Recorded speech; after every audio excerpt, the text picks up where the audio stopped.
Column chromatography की बात की जाए तो देखो उसके नाम से पता चल रहा है, उसमें आप लोगों ने एक कॉलम को यूज करना है, ठीक है।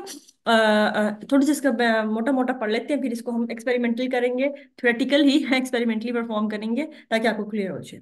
तो कॉलम क्रोमेटोग्राफी में different components of a mixture separate with the help of column. तो मेन प्रिंसिपल क्रोमेटोग्राफी का वही रहेगा, एक कॉम्प्लेक्स मिक्सचर से जितने भी कंपोनेंट्स या एनालाइट्स हैं हमने उनको सेपरेट आउट करना है।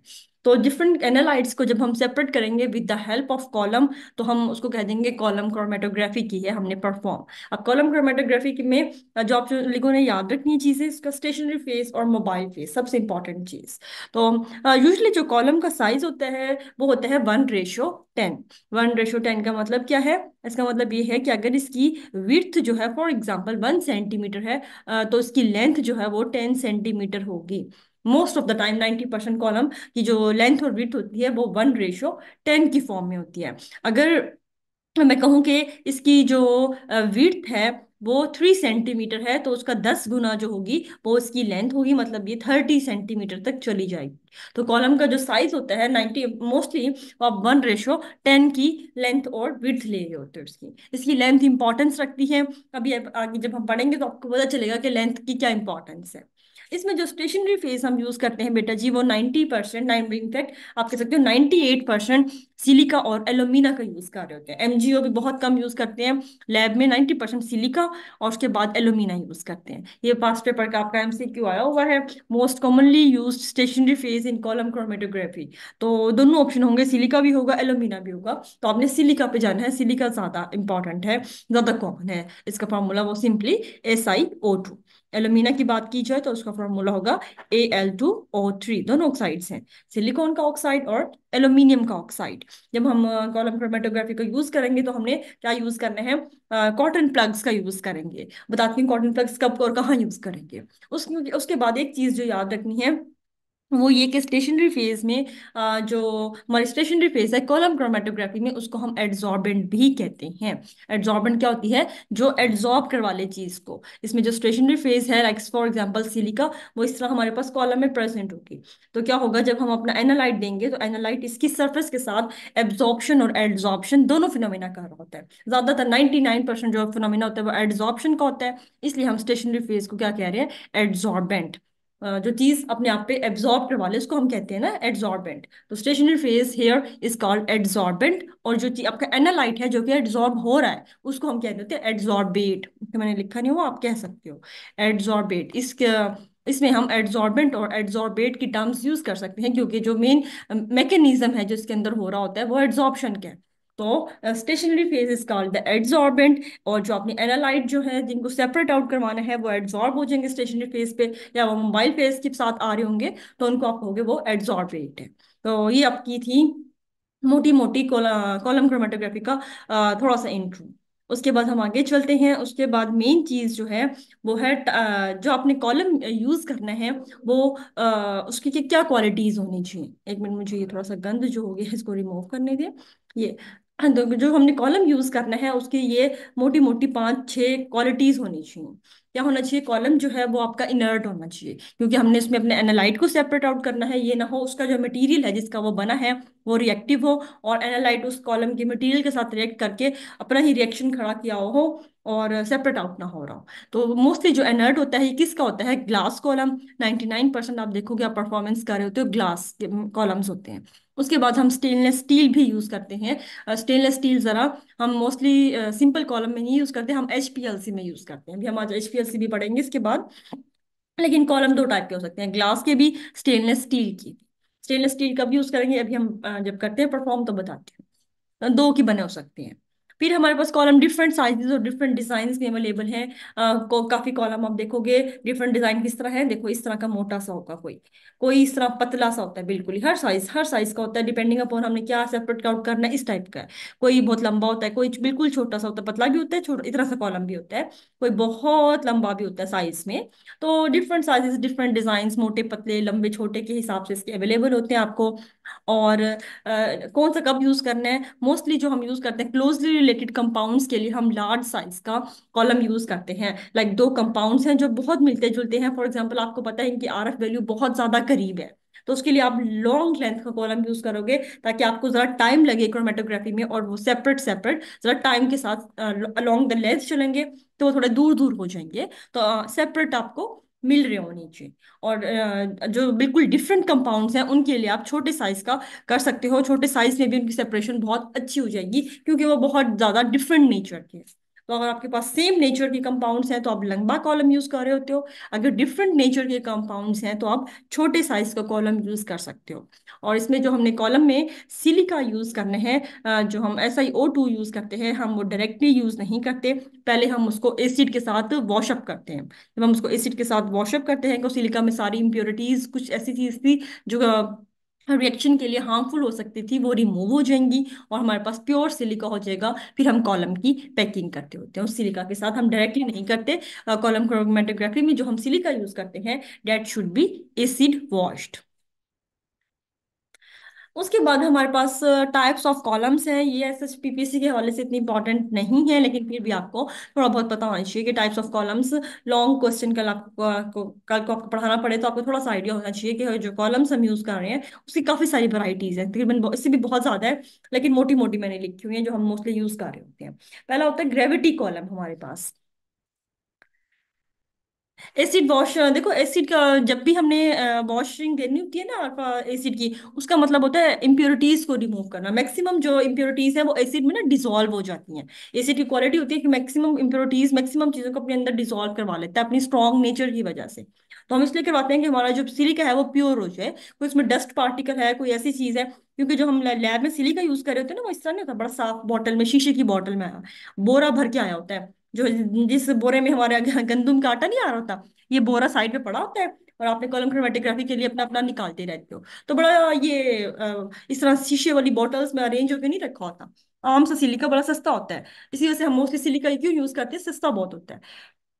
एसिड आप कोई भी ले सकते हो, जो आपको लैब में अवेलेबल हो। मोस्टली हम डाइल्यूट एसिड HCl H2SO4 आप कोई भी यूज कर सकते हो, क्योंकि SiO2 काफी रिएक्ट नॉन रिएक्टिव इनर्ट सा कंपाउंड होता है, तो आप किसी भी डाइल्यूट एसिड से इसको गुजार दोगे, उसके बाद उसको ड्राई कर लोगे, उसको आप यूज कर सकते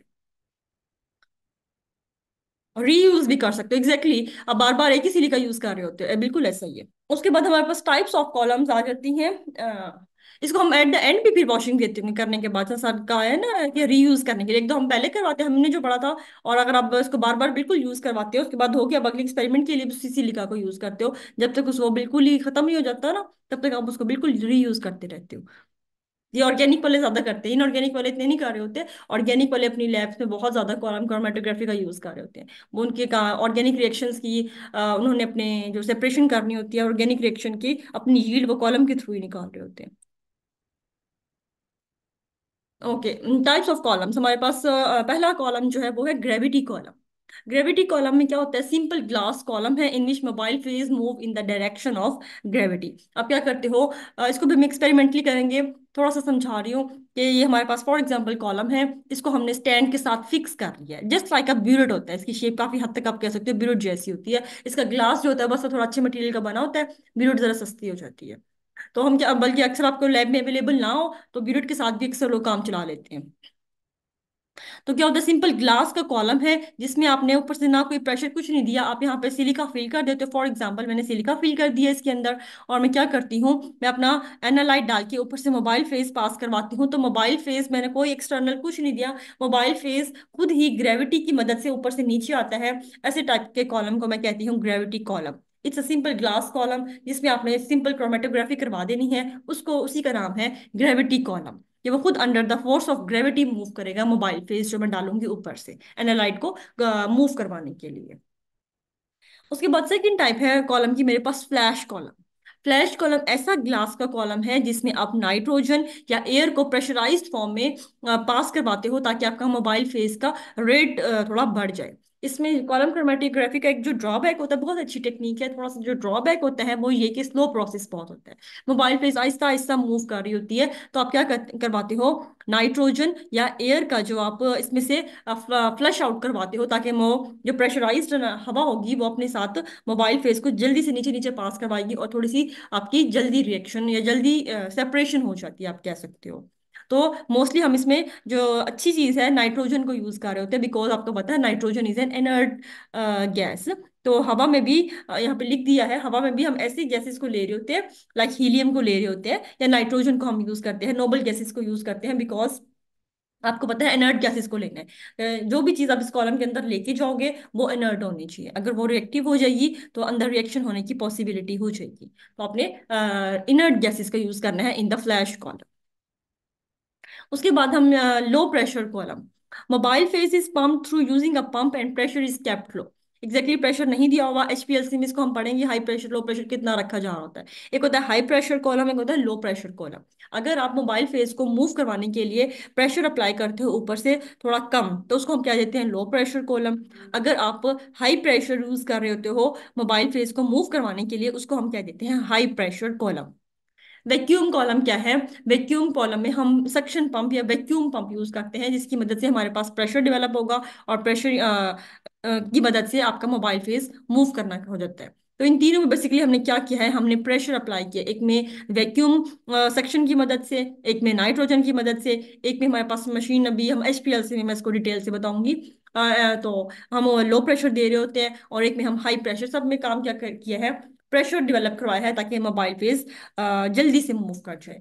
और एक में हमने कुछ नहीं करवाया बेचारे में, वो बहुत स्लो प्रोसेस होगा, तो हो जाएगा ग्रेविटी, जिसमें ग्रेविटी की मदद लेंगे हम, ताकि हमने कुछ नहीं देना, क्योंकि ये तो इनको देने में ना नाइट्रोजन गैस होगी, इसका सिलेंडर बड़ा महंगा होता है। तो जितनी भी आप प्रेशर दे रहे होते हो ना, वो टेक्निक्स थोड़ी सी फिर महंगी हो जाती है। एक सस्ता तरीका भी है, जब हम एक्सपेरिमेंटल अभी परफॉर्म करती हूँ, तो आपके पास अगर लैब में कुछ ना हो तो फिर भी हम थोड़ी सी जल्दी कर सकते हैं, वो हम परफॉर्मेंस करते हैं तो। सबसे इंपॉर्टेंट चीज कॉलम क्रोमेटोग्राफी में है पैकिंग ऑफ कॉलम। जितनी पैकिंग अच्छी करोगे उतनी ज्यादा अच्छी सेपरेशन होगी। पैकिंग गलत कर दी, पैकिंग में थोड़ी ढील कर दी, अच्छी नहीं कर पाए, सुस्ती की है जानबूझ के थोड़ी सी कि कोई बात नहीं हो जाएगी, तो सेपरेशन आपकी बहुत ज्यादा गंदी हो रही होती है।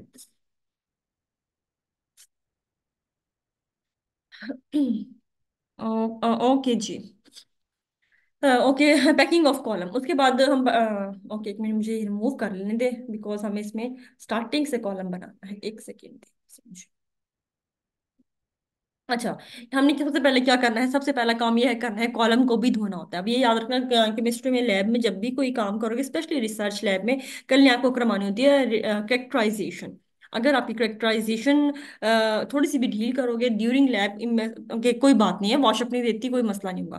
करेक्टराइजेशन में बहुत बहुत बुरी पीक्स आ रही होती हैं, इतनी इम्प्योरिटी आ रही होती है कि फिर दोबारा एक्सपेरिमेंट परफॉर्म करना पड़ता है। तो उससे अच्छा है कि हम पहले ही अपनी चीज़ को अच्छे से थोड़ा सा ध्यान से कर ले, बिकॉज मैंने ये गलती की हुई है अपने टाइम पे। मैंने जो काम किया था ना, ये किया था कि हमारे पास पड़ी होती थी वॉइल्स वगैरह ना, जो ओवन में रखने के लिए एक स्टील के बड़े बड़े वो यूज होते थे। हालांकि वो धुले हुए थे, लेकिन मैंने एसिड वॉश नहीं किया था उनको। तो उसके बाद मेरी जो एक XRD आया था ना पहला, वो बहुत ही बुरा आया था। उसके बाद सेकंड में मैंने एहतियात की, हर चीज धो धो धो धो के मैंने यूज किया, और मेरे रिजल्ट्स बहुत अच्छे आए थे। तो इस चीज का वाकई फर्क पड़ता है कि ऐसे पानी से नहीं गुजारना होता। जो भी प्रोटोकॉल होता है ना, उसको अपने केमिस्ट्री में फॉलो करना होता है। प्रोटोकॉल को एग्जैक्ट करोगे 100% रिजल्ट आता है। रिजल्ट नहीं आता तो उसका हमें पता होता है कि रिजल्ट क्यों नहीं आ रहा, हम एक्सेप्ट ना करें, हम माने ना, वो अलग चीज होती है, लेकिन गलती बीच में हमारी अपनी होती है, एट द एंड हमें पता चल जाता है। तो इसमें हमने क्या करना है, हमने सबसे पहला काम करना है केमिस्ट्री में, जब भी हमने अपरेटस यूज करना है, हमने उसको बहुत ज्यादा अच्छे से धोना है। तरीका ये होता है धोने का बेटा जी, कि आप इसको सबसे पहले पानी से गुजारते हो सिंपल, फिर आप उसको डिटर्जेंट से धोते हो, कोई भी डिटर्जेंट से।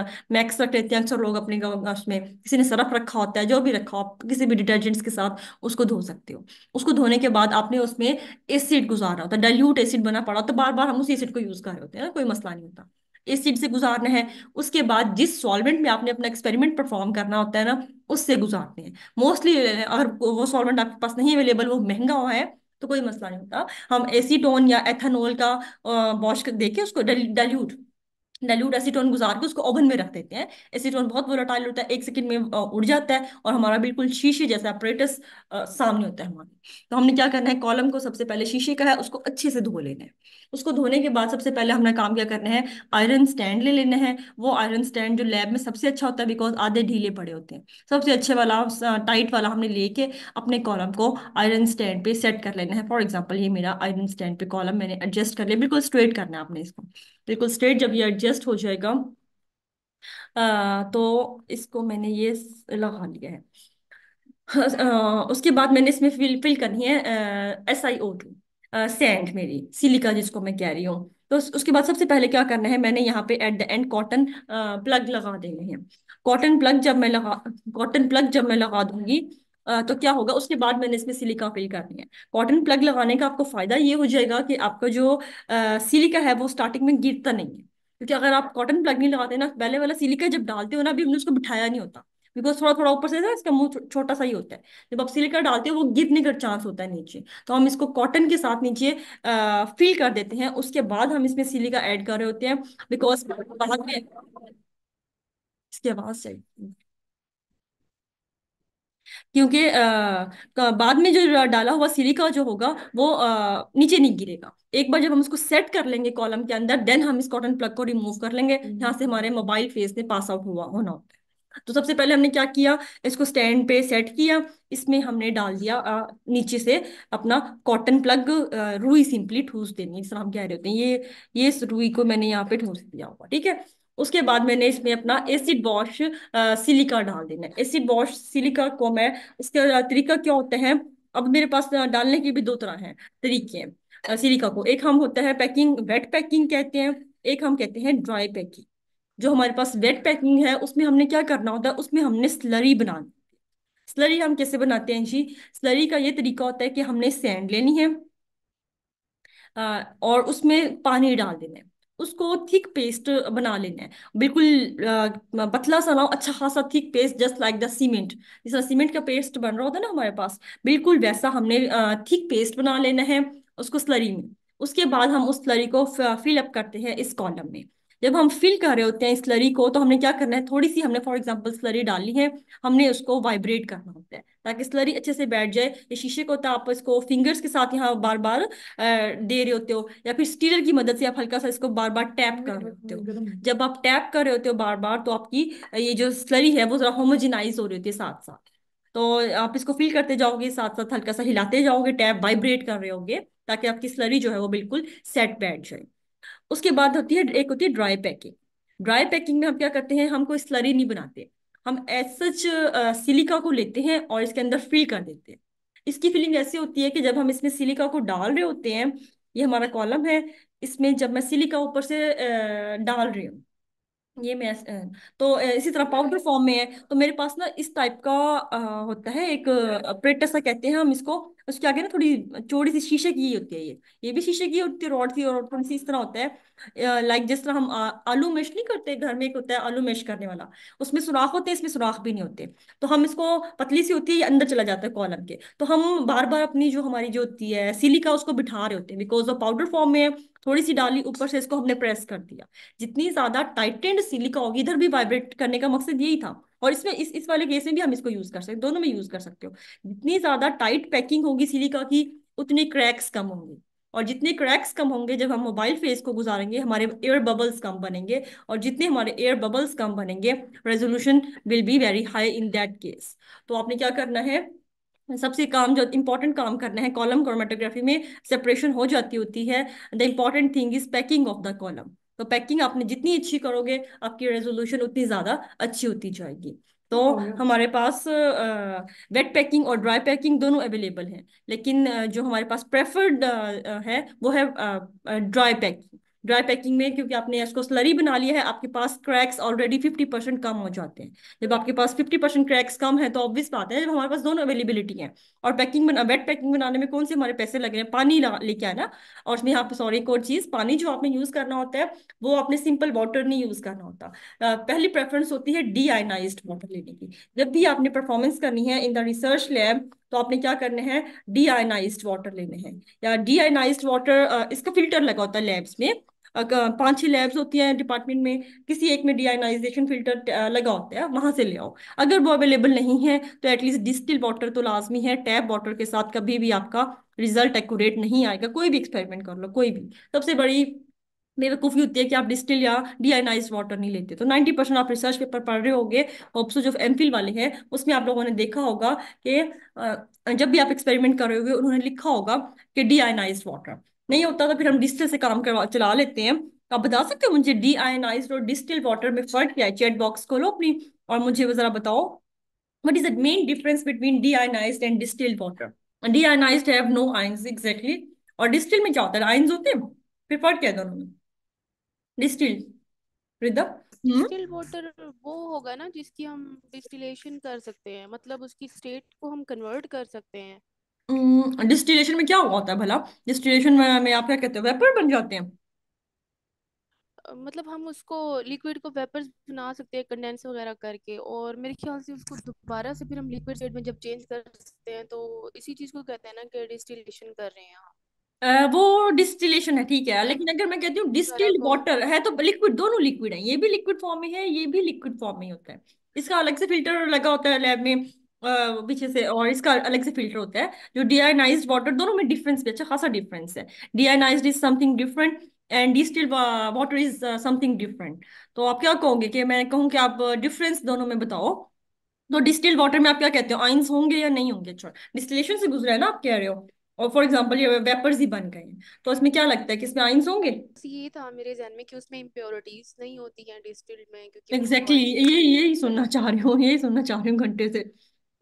डिस्टिल्ड वाटर वो होगा हाँ जिसमें हाँ जस्ट हाँ। इम्प्योरिटी रिमूव होंगी, सारे आइंस प्रेजेंट होंगे, कैल्शियम मैग्नीशियम जो भी आइंस हैं पानी के वो प्रेजेंट होंगे।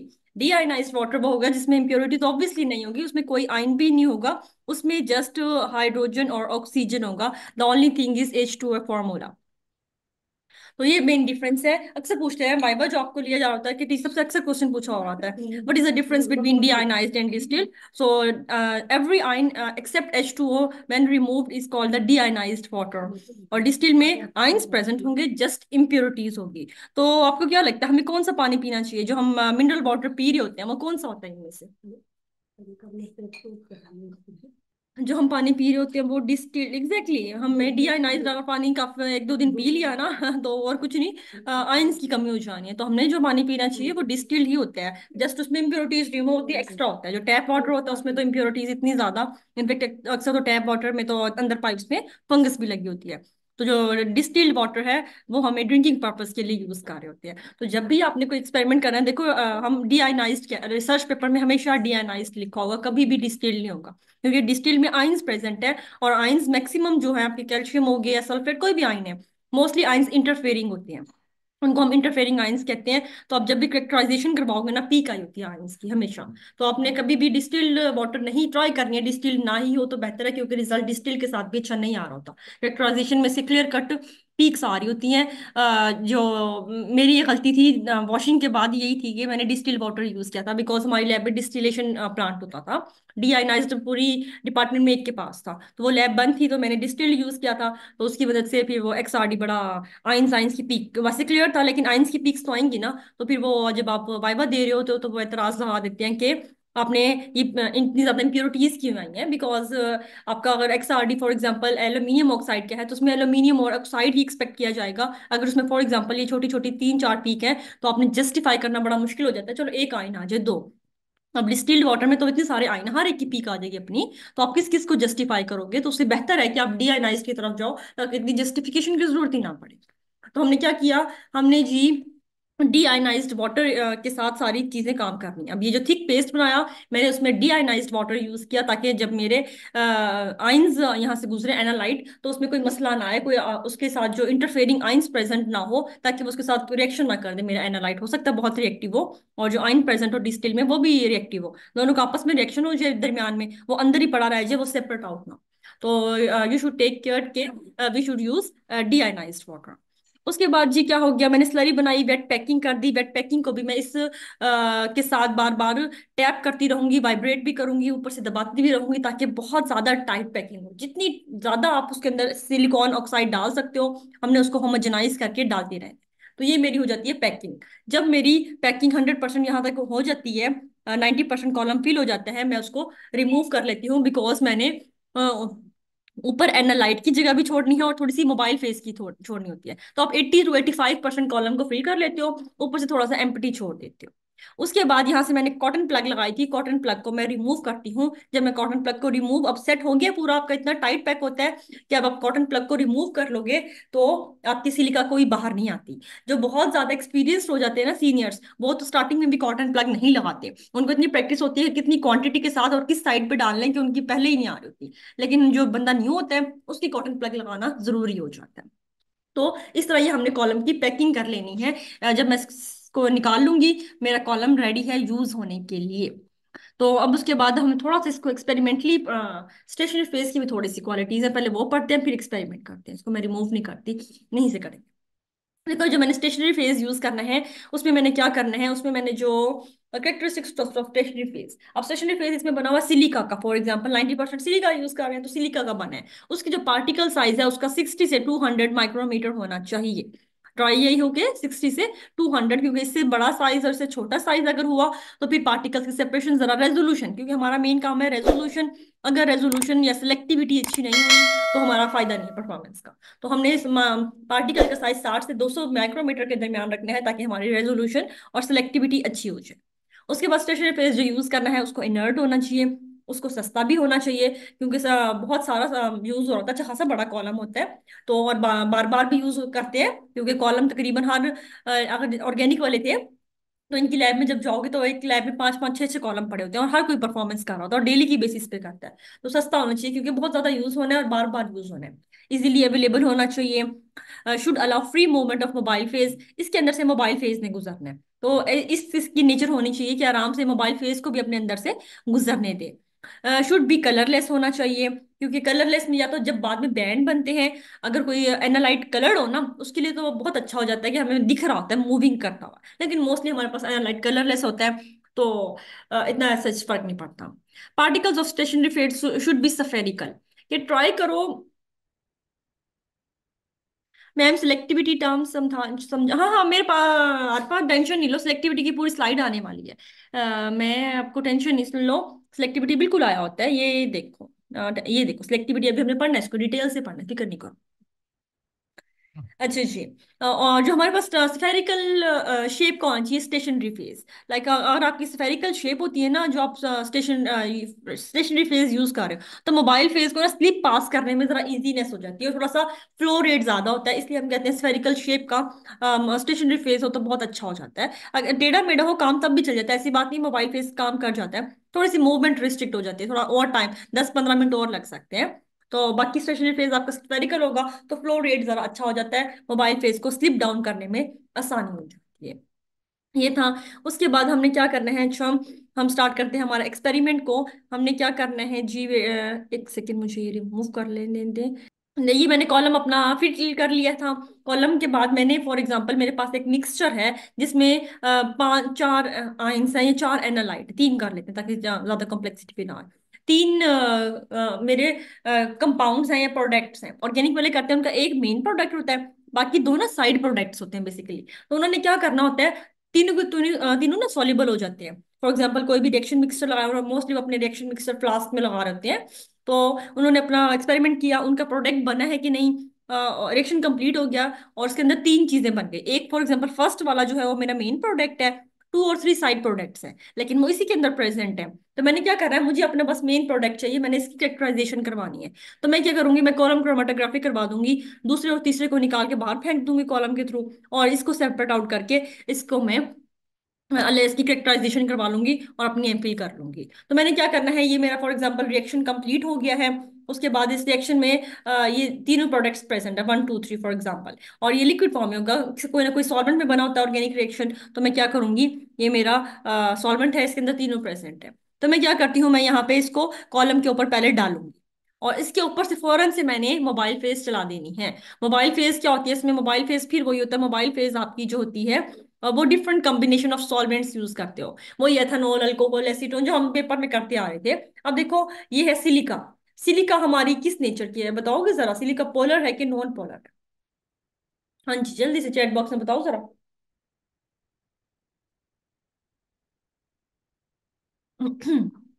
सिलिका जो है बिल्कुल हमारे पास पोलर नेचर की है, तो मोबाइल फेस थोड़ा कम पोलर नेचर का लेके आओगे हम। इसमें कॉलम में बेस्ट होता है आप कम्बिनेशन ऑफ सॉल्वेंट्स यूज करो। ताकि आपको जरा बेहतर हो जाए, सेपरेशन ज्यादा अच्छी हो। तो combination of solvents, for example मैंने एथानॉल ले लिया और एसीटोन ले लिया, एक ब्यूटानॉल ले लिया, 2 ml ब्यूटानॉल भी डाल दिया ताकि और पोलैरिटी में हमारे पास वैरायटी आ जाए। तो 3 कम्बिनेशन ऑफ सॉल्वेंट्स मैंने लेके, जैसे ही मैं अपना एनालाइट डालूंगी, ऊपर से मैं क्या कर दूंगी, ऊपर से मैं अपना मोबाइल फेस डाल दूंगी। अब मोबाइल फेस क्या करेगा, इन तीनों कंपोनेंट्स को अपने साथ लेके आना स्टार्ट हो जाएगा नीचे।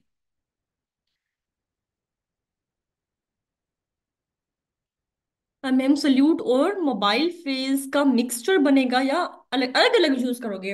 आरफा अलग अलग यूज करोगे। आप पहले अपना एनालाइट को इधर डालते हो, उसके बाद अपना मोबाइल फेज फोरन से डाल दोगे। ये भी लिक्विड होता है बिल्कुल, और ये भी दूसरा भी लिक्विड होगा, लेकिन अलग अलग डालना है। पहले हम अपना एनालाइट डालते हैं, इसी वजह से मैं ना सेपरेट कलर लेती हूँ, फॉर एग्जाम्पल, चलो ताकि आपको ज्यादा बेहतर लगे। अब ये समझो, ये जो मेरे पास डॉट डॉट है, ये मेरी स्टेशनरी फेज है, ठीक है। ये डॉट डॉट मेरी स्टेशनरी फेज है। उसके बाद मैंने अपना एनालाइट डालना है। तो फॉर एग्जांपल ये मेरा जो रेड वाला है, ये मेरा एनालाइट है, मैंने यहाँ पे एनालाइट डाल दिया। उसके बाद कम्बिनेशन ऑफ मोबाइल फेज में अपने चलवाऊंगी, तो उसके ऊपर मैं मोबाइल फेज, ये ब्लू में मैं लगा रही हूँ, मोबाइल फेज लिक्विड। तो मोबाइल फेज लिक्विड है, ये भी लिक्विड है। ये मोबाइल फेज का मकसद क्या होगा, अपने अंदर इन कंपोनेंट्स को 1 2 3 को ये लेके आना स्टार्ट हो जाएगा नीचे। तो थोड़ा सा नीचे लेके आएगा। अब सेपरेशन वही उसकी बेस पे हो जाएगी, 1 2 3 फॉर एग्जाम्पल है। अब वन वाला जो कंपोनेंट है, फॉर एग्जांपल उसकी जो अ, मेरे पास अट्रैक्शन थी, वो स्टेशनरी फेज के साथ ज्यादा है, वन वाला पोलर है फॉर एग्जांपल, तो ऑब्वियसली वो पोलर के साथ अटैच होगा। ये वन वाला यहाँ हो जाएगा थोड़ा ऊपर, क्योंकि उसकी स्टेशनरी फेज के साथ ज्यादा थी, तो वो ऊपर रह जाएगा। टू वाला था वो इंटरमीडिएट था, बहुत ज्यादा भी नहीं थी बहुत कम भी नहीं थी, वो जरा नीचे आ जाएगा इधर को। और जो थर्ड वाला है, ये बेचारा बिल्कुल ही आपका नॉन पोलर नेचर का है, तो मोबाइल फेस काफी हद तक नॉन पोलर की है, ये बिल्कुल नीचे आ जाएगा ऐसे। इस तरह मतलब जाएगा, ठीक है। अगर तो ये कलर्ड है तो बहुत ही अच्छी बात होती है, मुख्तलिफ कलर वाले बैंड दिख रहे होते हैं, हम इसीलिए कहते हैं कलरलेस सिलिका यूज करो। कलरलेस सिलिका यूज करोगे, अगर आपके सेपरेटिंग वाले कलर्ड हैं, तो आपको अलग अलग बैंड दिखेंगे, आसानी से आप कर सकते हो। लेकिन 90% आपके ये जो बैंड से बन रहे होते हैं ना, ये भी कलरलेस होते हैं, क्योंकि ऑर्गेनिक कंपाउंड्स कलरलेस होते हैं, तो ये भी कलरलेस होते हैं, हमें नहीं पता चल रहा होता कहाँ पे कौन सा है। तो हम क्या कर रहे होते हैं, हमने मोबाइल फेस चलाया बेटा जी, हम मोबाइल फेस लिक्विड है, यहाँ पे हम अपनी ना टेस्ट ट्यूब्स रख रहे होते हैं, कम्बिनेशन ऑफ टेस्ट ट्यूब। एक इस तरह का स्टैंड होता है, उसमें कोई 50 टेस्ट ट्यूब डली होती हैं, 20 ml वाली, 10 वाली, जितनी भी आपको जो भी स्टैंड हो, 20 20 ml वाली फॉर एग्जांपल, इस तरह का एक स्टैंड होगा, उसमें 40 50 टेस्ट ट्यूब इस तरह रखे होंगे। आपने क्या करना है, आपने मोबाइल फेस डालना है और नीचे आपने टेस्ट ट्यूब लगा देनी है। जब आप टेस्ट ट्यूब लगाओगे, तो ये क्योंकि लिक्विड है ना, मोबाइल फेस यहाँ से मूव करेगा, तो यहाँ पे इकट्ठा होता जाएगा।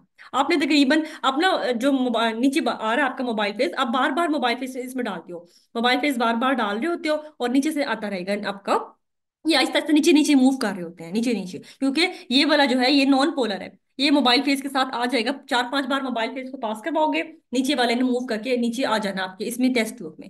तो हम क्या करते हैं, 4 5 टेस्ट ट्यूब के बाद हल्का सा एक बार इसको रोक के, यहाँ पे लगी होती है, इसको इसको रोकने के लिए भी लगी होती है, तो हम क्या करते हैं, इस टेस्ट ट्यूब की हम जल्दी से टीएल्स की ले लेते हैं।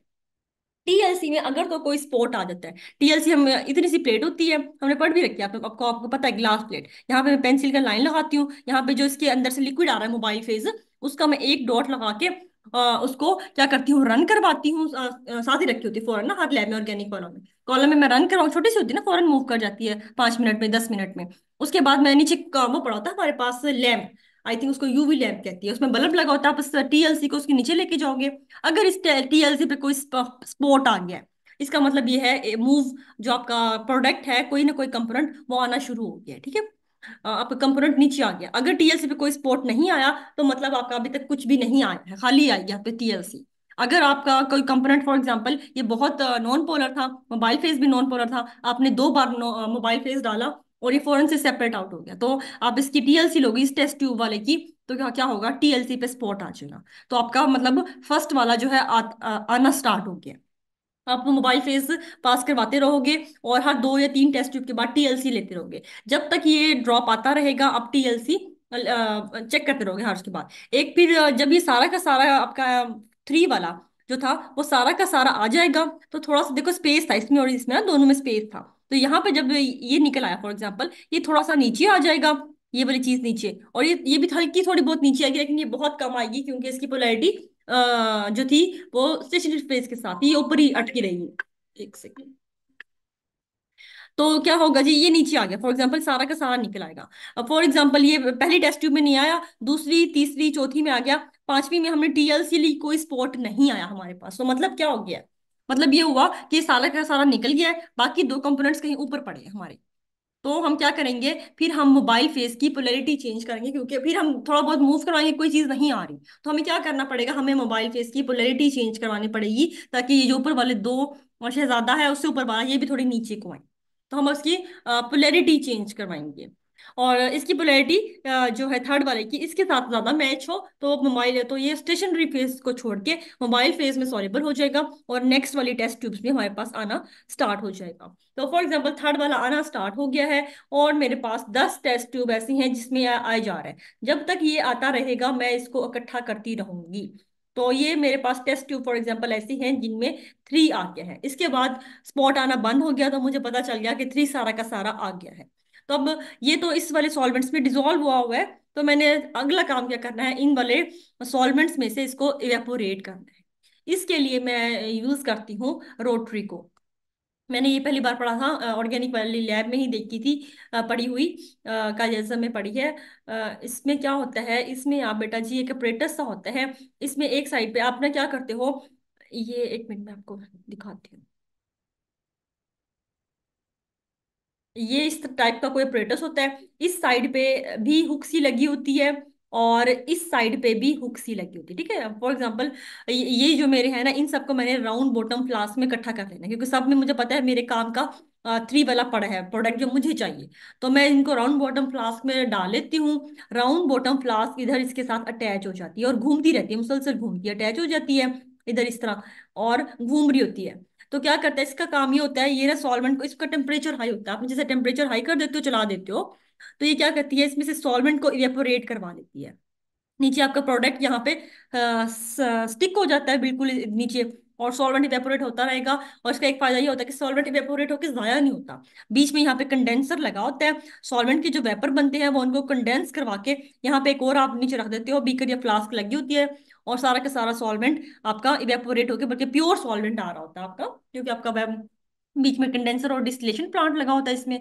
तो आपका प्योर सॉल्वेंट एक और नीचे बीकर में इकट्ठा हो जाएगा, और आपकी जो बिल्कुल जो मेन प्रोडक्ट है, वो जो सोल्यूबलाइज हो गई थी, वो इधर नीचे चिपक जाती है। सारा का सारा जब हो जाता है, ये बिल्कुल खुश्क हो जाता है, तो आप क्या करते हो, उसको स्टॉप करते हो ऑपरेटर्स को, रोटरी को, और इसको दोबारा निकाल लेते हो, और आपके राउंड बॉटम फ्लास्क में नीचे प्रोडक्ट इतना सा पड़ा होता है चिपका हुआ, उसको आप स्पैचुला से किसी भी चीज से स्क्रैच करके और अपना वे करते हो, और अपनी परसेंटेज यील्ड निकाल लेते हो। ऑर्गेनिक वालों की यील्ड बहुत कम आई होती है, ये इतना छोटा सा है, ये ना 3 से 4 mg बना होता है बस, ये देखने में लग रहा होता है ज्यादा है, मोस्टली उनका 10 mg 12 mg इस टाइप का, ये भी ज्यादा होता है, 5 to 6 mg उनका प्रोडक्ट बन रहा होता है यील्ड।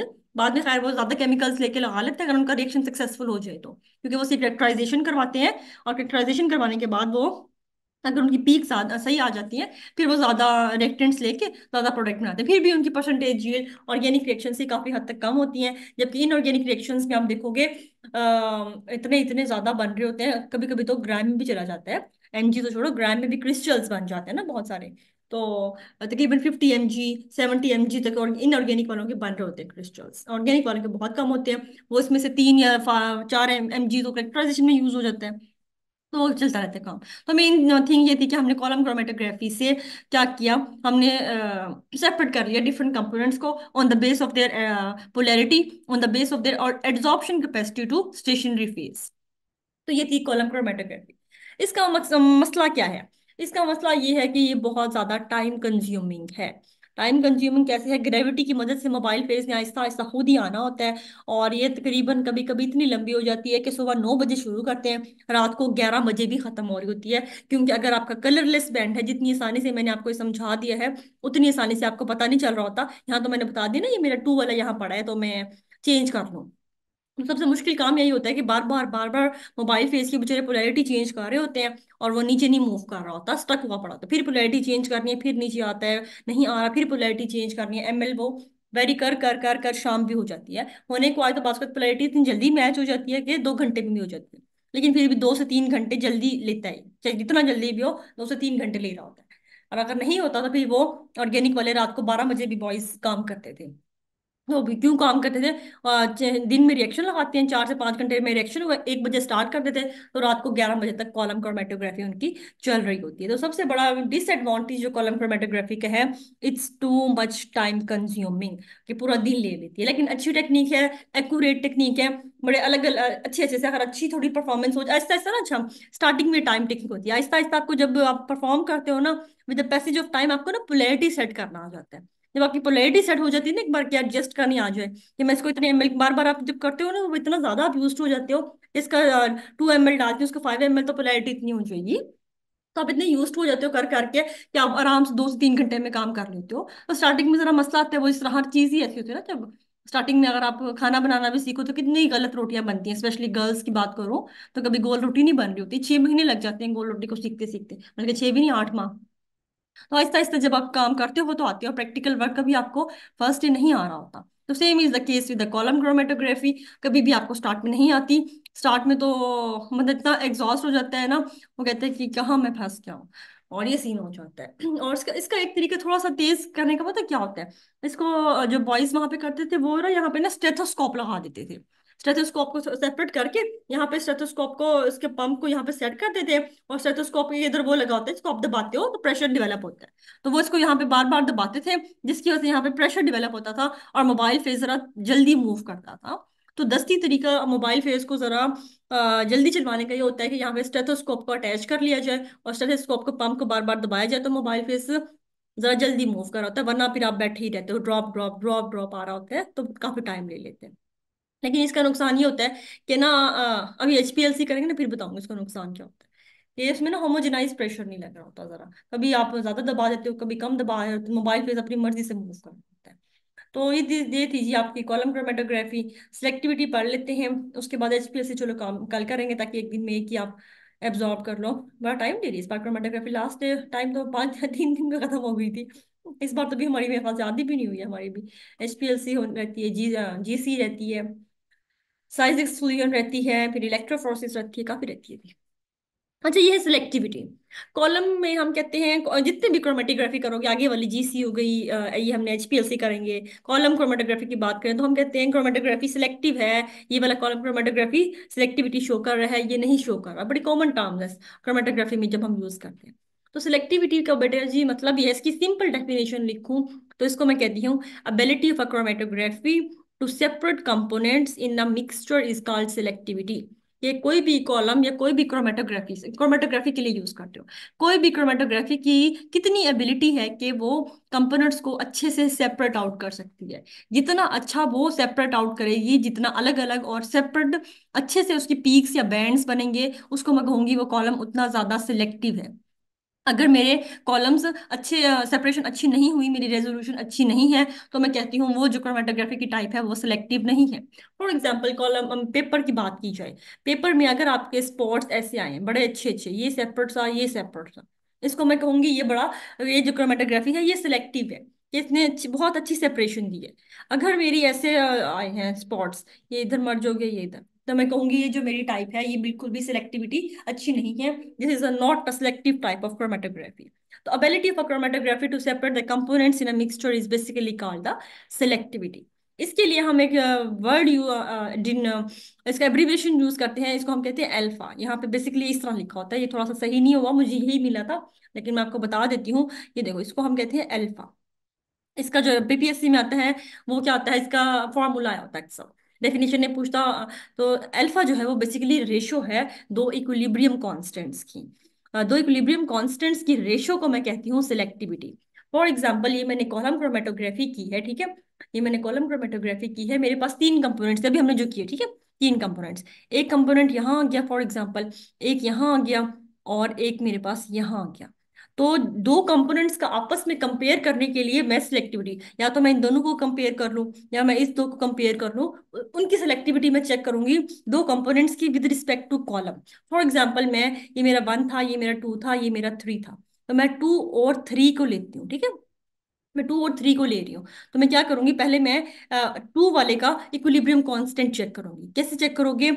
इसका ये देखो फॉर्मूला लिखो, यहाँ पे आप के ए की बजाय K2 लिख दो, K2 कंपोनेंट ले रही हूँ। तो K2 वाला जो कंपोनेंट है वो कितना स्टेशनरी फेज में है, कितना वो मोबाइल फेज में है, ये उसका फॉर्मूला हो जाएगा।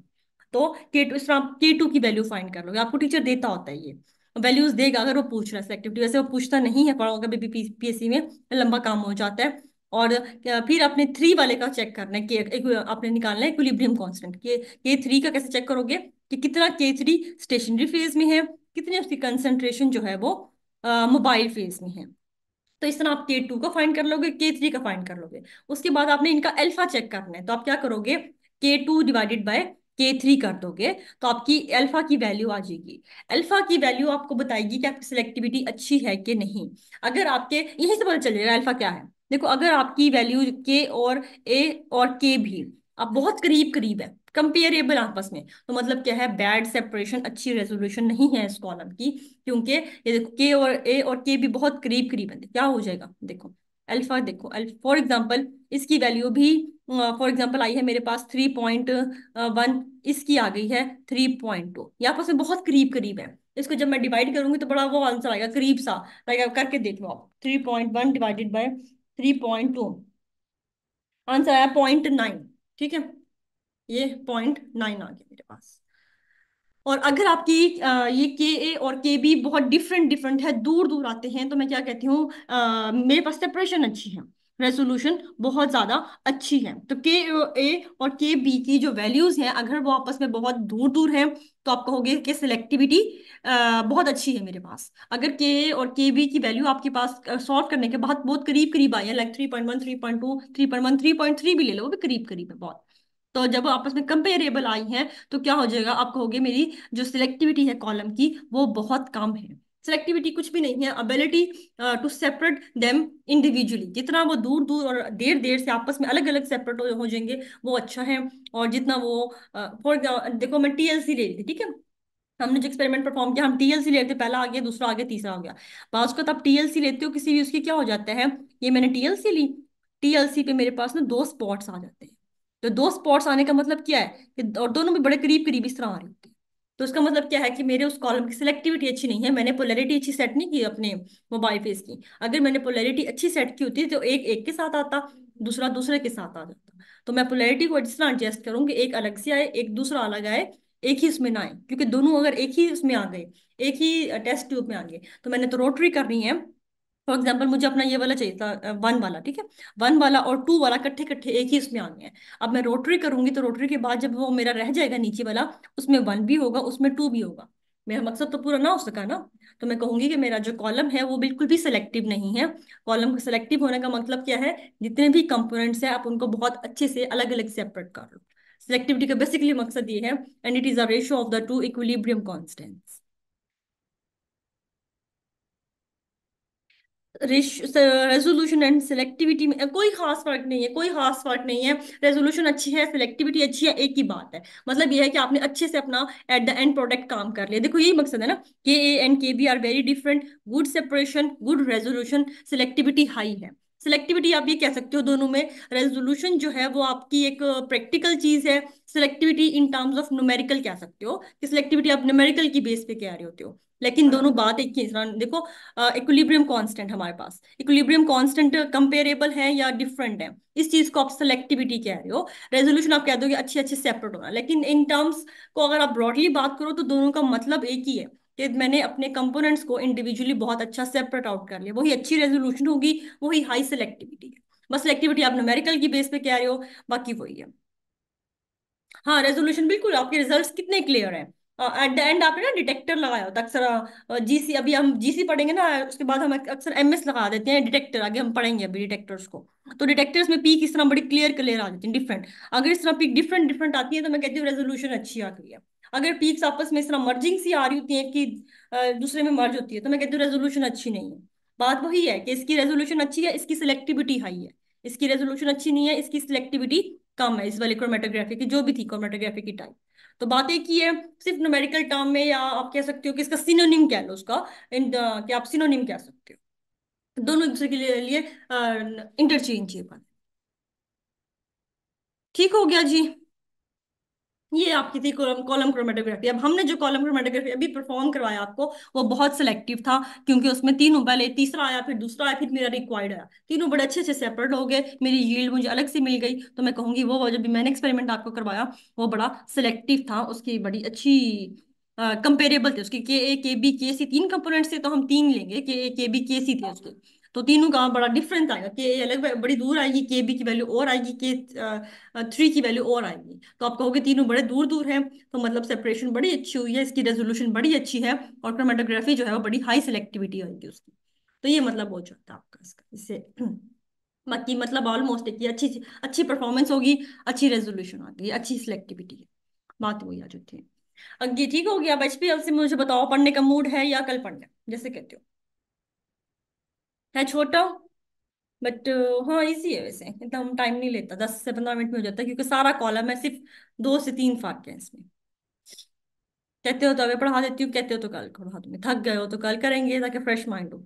अभी ये बातें समझ आ रही हैं तो कल मुझे 100% श्योर थी, कल हो गया है छोटा ही 3 स्लाइड्स का और इजी है। चलो खैर कोई मसला नहीं, स्लाइड जो आपको अभी स्लाइड्स शेयर कर दूंगी, कॉलम एक बार पढ़ के आना थोड़ा स्लाइड से, ताकि एचपीएल से सारा कॉलम है, सिर्फ 3 से 4 डिफरेंस हैं, जिसको आप लोगों ने बड़ा वो बनाया हुआ है, और एचपीएल से पता नहीं क्या है, बहुत ईजी है। कॉलम समझ आ गया, एचपीएल से कोई मुश्किल नहीं।